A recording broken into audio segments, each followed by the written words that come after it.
Coba lu bayangin dulu deh, gimana kalau ending One Piece itu? Sebenarnya udah pernah kita lihat dari dulu, tapi kita semua kelewatan. Bukan di manga, bukan di SBS, tapi di One Piece film Red. Di film itu Uta bikin dunia baru lewat musik. Semua orang dikasih tempat damai buat hidup. Tapi lo tahu gimana caranya dengan ngurung semua orang di dunia ciptaannya?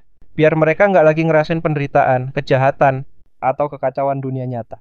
Sekilas, kedengeran mulia, tapi kenyataannya itu dunia palsu. Orang-orang dipaksa bahagia.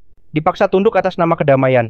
Sekarang coba tarik ke cerita utama One Piece. Gimana kalau Uta itu sebenarnya simbol dari Imu, sama-sama punya kekuatan besar, sama-sama duduk di atas, di puncak kekuasaan, sama-sama pengen dunia yang ideal, tapi ideal versi mereka sendiri. Versi yang nggak kasih ruang buat kebebasan, dan Luffy, si Joy Boy. Bukan cuma harus ngelawan satu orang, tapi ngelawan seluruh sistem. Dari perbudakan, sampai Tenryubito, dari pemerintah dunia. Sampai sejarah yang disembunyiin ratusan tahun, semua itu harus dihancurin. Biar dunia One Piece bisa benar-benar bebas.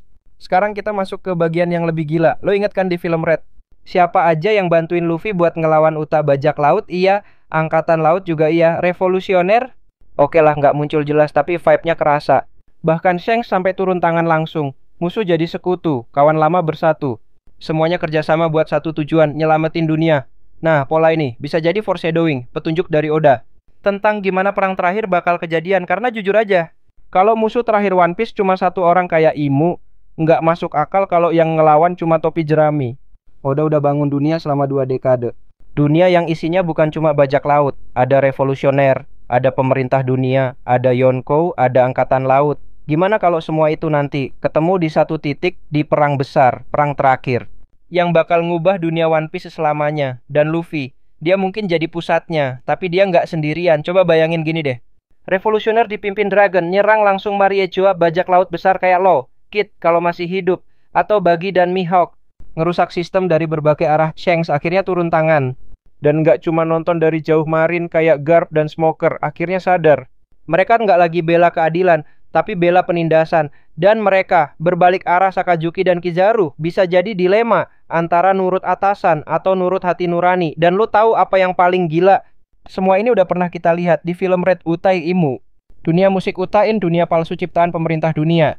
Musuh bersatu, if pun down, semua pihak bersatu. Luffy di tengah bilang Joy Boy, simbol kebebasan sejati. Lo sadar nggak? Di film Red, Uta itu anak Shanks. Dia punya mimpi idealis, tapi caranya salah dot Shanks. Terpaksa hadapi anaknya sendiri. Karena Uta udah lewatin batas. Nah, di dunia asli, gimana kalau Imu juga awalnya punya mimpi yang sama, pengen dunia damai. Tapi seiring waktu, cara damainya berubah jadi penindasan. Dan orang-orang kayak Gorose, mereka cuma pelaksana yang ngejalanin perintah tanpa tanya kenapa. Oke, sekarang masuk bagian yang makin berat. Lo tahu kan?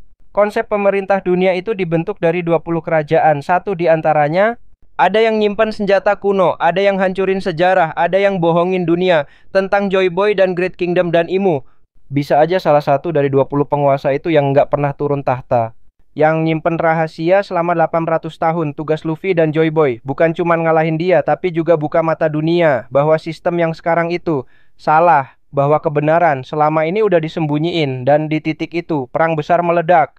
Bukan antara topi jerami lawan Imu, tapi semua pihak, semua ras, semua kekuatan dunia bersatu buat ngancurin sistem busuk yang udah berdiri terlalu lama. Sama kayak film Red, semua orang akhirnya sadar mereka nggak bisa menang sendirian, mereka harus bersatu. Oke, sekarang gue ajak lo mikir lebih dalam lagi. Di akhir film Red, Uta tumbang, tapi bukan karena kekuatan Luffy doang, tapi karena semua pihak ngerasa udah cukup.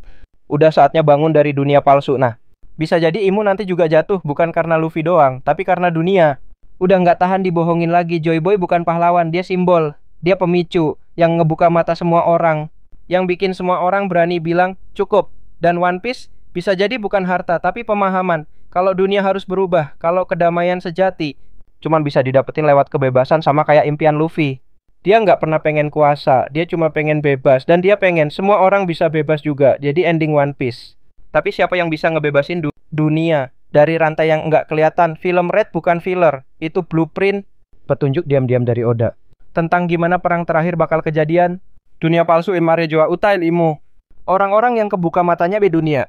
Luffy dan kawan-kawan itu katalis perubahan. Dan lo sebagai penonton baru sadar sekarang bahwa semua ini udah pernah lo lihat dari dulu, tapi lo kelewatan. Sekarang gue balikin pertanyaannya ke lo. Masuk akal nggak kalau semua ini udah pernah kita lihat? tapi kita nggak sadar. Tulis pendapat lo di komentar, siapa tahu. Teori lo bisa nambahin keping puzzle terakhir dari dunia One Piece. Dan jangan lupa share teori ini ke temen lo yang suka mikir out of the box. Karena semakin deket ke ending, kita harus semakin siap jadi saksi sejarahnya. Subscribe juga biar nggak ketinggalan teori-teori gila kayak gini. Karena bisa aja jawaban dari semua misteri itu udah ada di depan mata kita. Kita cuma belum sadar aja.